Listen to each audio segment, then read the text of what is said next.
Hi, I'm Chem's best friend. I make chemistry easy. I'm a graduate of MIT, and I have more than 17 years of experience teaching AP chemistry and chemistry classes. Please like and subscribe to my channel. And if you are interested in private tutoring lessons, the information is on the screen. Hi, are you ready to learn something new in chemistry today? Let's learn how to solve problems using limiting reactants. Let's go to my screen. I would like to show you that you actually do know how to do limiting reactants problems. You use them every day without even thinking about it. Do you want me to show it to you? Well, here is a really nice grilled cheese sandwich. Let's pretend you come to my house and we're going to make grilled cheese sandwiches. And let's write the recipe for our grilled cheese sandwich. It is pretty straightforward, right? We have 2 slices of bread. I'm going to skip the slices. So 2 bread plus 1 slice of cheese makes 1 sandwich.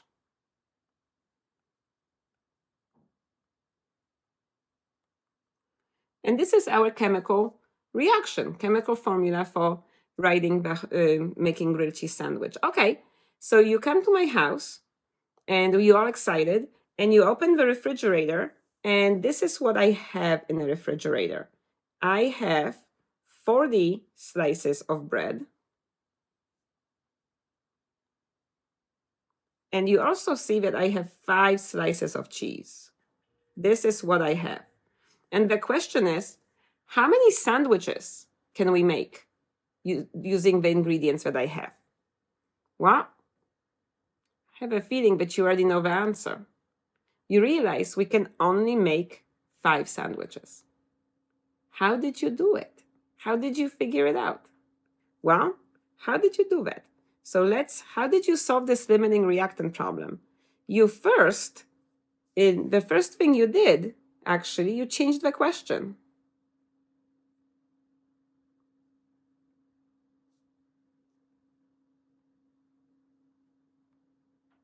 What did you do first? You found the limiting reactant. So you're going to find limiting reactant first.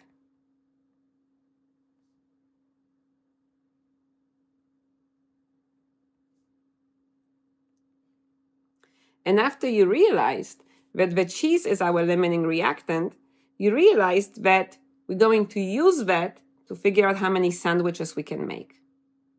Yes? So you're going to find your limiting reactant, and then you're going to use limiting reactant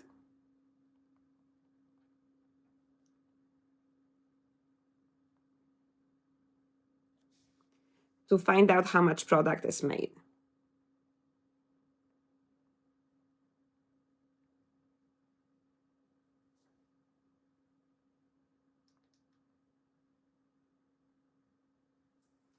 How much product is or can be made.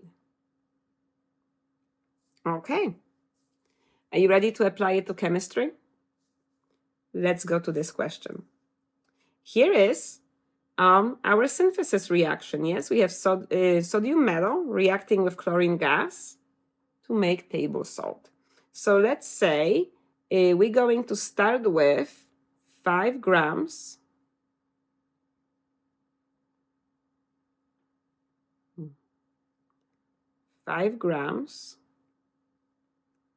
of sodium metal, and we're going to use 7 grams of chlorine gas. And if we have this, the question is how many grams of table salt, of sodium chloride, can we make? So we have to figure out what's our limiting reactant first. We have to change the question. And I'm going to suggest, let's do this. Here is our question. If we have 5 grams of sodium, how many grams of chlorine do I need? Let's do that question first. So let's figure this out. So 5 grams. And this is just like stoichiometry. Yes, just plain stoichiometry questions. 5 grams of sodium Going to change it to moles. So I have 1 mole sodium is, we're going to look at the periodic table, 23.0 grams of sodium. And I'm going to use my mole to mole ratio. So I have 1 mole of chlorine reacts with 2 moles. 2 moles of sodium, and Cl2, chlorine molar mass is 70.9 grams per 1 mole. So you plug this into a calculator, we figure this out, and we see that we have 7.71 grams of Cl2. And this is important, get the red pen, and this is needed. Okay, so I need 7.71 grams, but I have 7 grams. I'm going to write here, but I only have 7 grams. So I have less than I need. So therefore, what does that mean? That my limiting reactant is chlorine. So now that we figure out the limiting reactant, what's our next step? Step 2 is we're going to use this limiting reactant to find out how much product we're going to make. So we're going to use the 7 grams of chlorine to figure out how many grams of table salt we can make. So let's keep going to our question. So here's our reactions. Now we're going to use limiting reactant. So our limiting reactant is here. And we're going to use the 7 grams. Okay, so let's write this. So we have 7 grams. Okay, 1 mole is 70.9 grams. And we're going to make 2 moles of sodium chloride per every 1 mole of chlorine gas used. And then the molar mass of sodium chloride, we have 58.45 grams of sodium chloride per 1 mole. And we're going to plug this in, and we're going to realize that there is 11.5 grams. 11.5 grams of sodium chloride can be made. Okay, what if your teacher is asking you, well, if limiting reactant is chlorine and you used it all, that means that sodium had to be excess. How much is left over of sodium? How would you do that? So we're going to also use the 7 grams of chlorine and figure out how many grams of sodium we used for that. So let's do that. So we have 7. Remember, we're going to use our limiting reactant to figure things out. So let's see how many grams of sodium we used. So we're going to, again, change it to moles.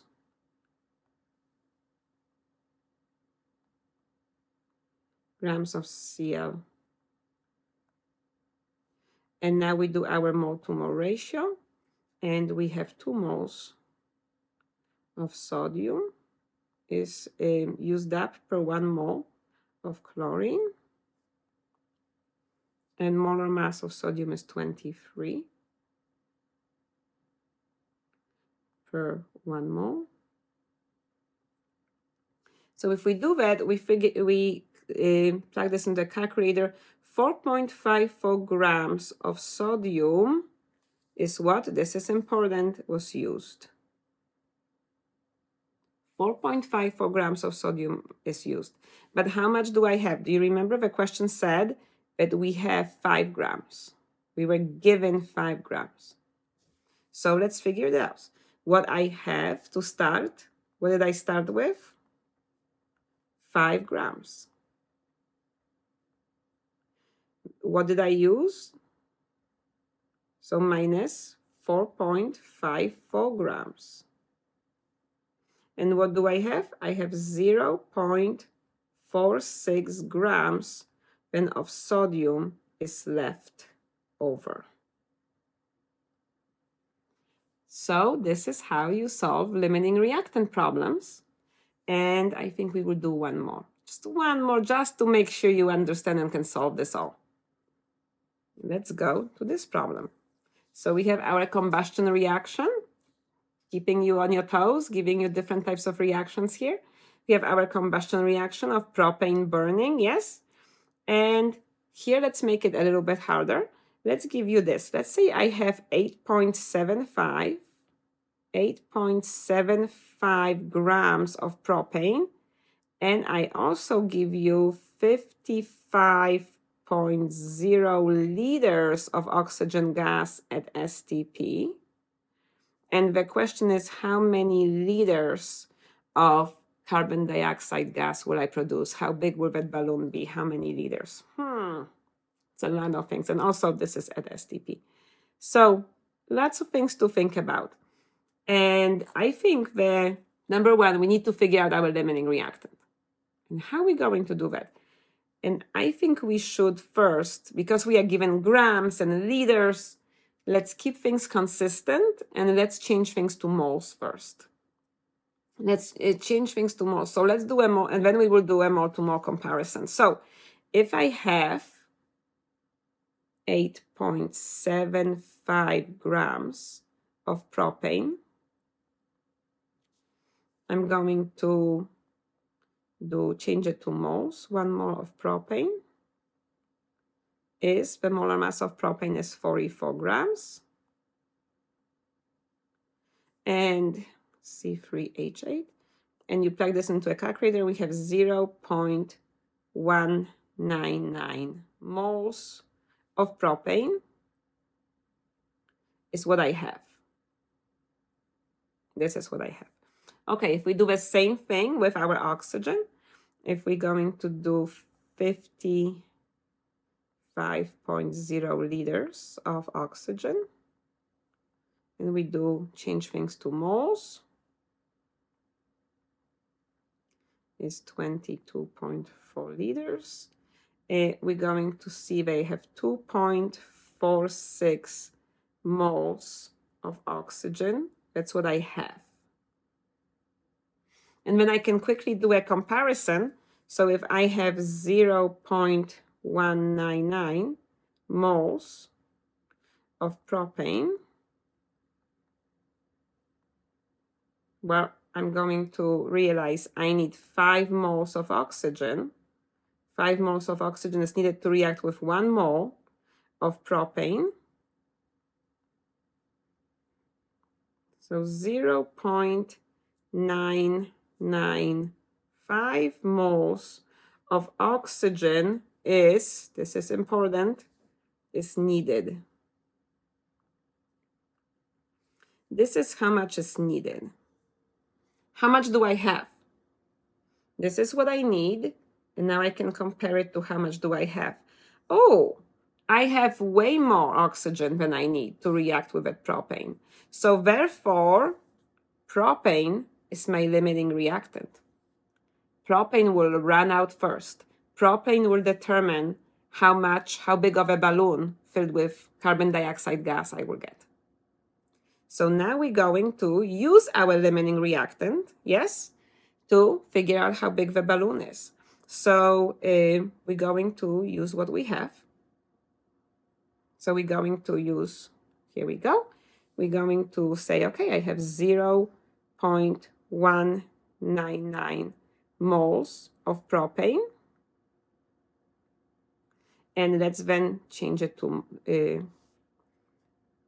now I'm going to use it and now figure out how much is CO2. So I have 3 moles of carbon dioxide is made per 1 mole of propane used.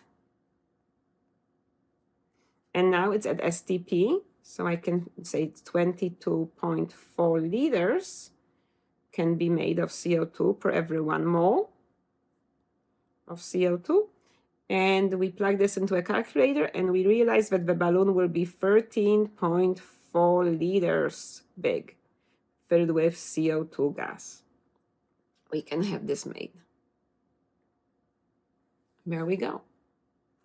So, do you feel better now about solving limiting reactants problems? Can you solve some on your own? I really hope so. So thanks for watching and see you next time.